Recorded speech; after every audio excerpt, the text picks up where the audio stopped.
La Coupe d'Afrique des Nations a ouvert ses portes ce week-end, et c'est l'occasion de braquer le projecteur sur Hervé Renard, coach emblématique de plusieurs nations du continent.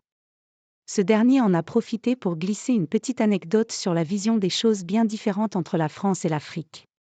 Sélectionneur de l'équipe de France féminine, Hervé Renard possède un parcours professionnel atypique avec des passages dans des clubs français, mais aussi dans des sélections en Afrique où il a connu le succès continental, ainsi qu'en Arabie Saoudite où il faisait l'unanimité avant de retourner en France l'an dernier. Au moment où la Coupe d'Afrique des Nations bat son plein, Hervé Renard a été interrogé par Le Figaro sur ses expériences sur le continent africain. Beaucoup de bons souvenirs, quelques frayeurs, et une générosité et une insouciance qui ont marqué le sélectionneur des Bleus au travers de son entretien. C'était dramatique.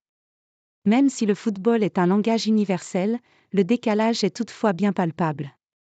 Et l'entraîneur français de rappeler cette expérience qu'il a tentée sans arrière-pensée lors de sa prise de fonction chez les féminines, et qui s'est retournée contre lui finalement. J'ai une anecdote avec l'équipe de France féminine où j'ai fait un entraînement de début de stage international, en appelant des jeunes garçons qui évoluaient avec les moins de 23 ans pour une séance mixte car certaines de mes joueuses avaient joué la veille en club. Qu'est-ce que je n'avais pas fait ? C'était dramatique. Mais quel message vous envoyez, m'a-t-on dit. En Afrique, tu n'as pas ces réflexions, les codes ne sont pas aussi définis, on est moins enfermé dans des cases, on est libre, a souligné Hervé Renard, pour qui sa décision de faire au plus pratique pour permettre de réaliser une bonne séance, s'est heurtée à quelques tabous français. Pas de quoi remettre en cause son engagement ou son expérience, mais une anecdote qui en dit long sur les différences entre la France et l'Afrique sur quelques points bien particuliers.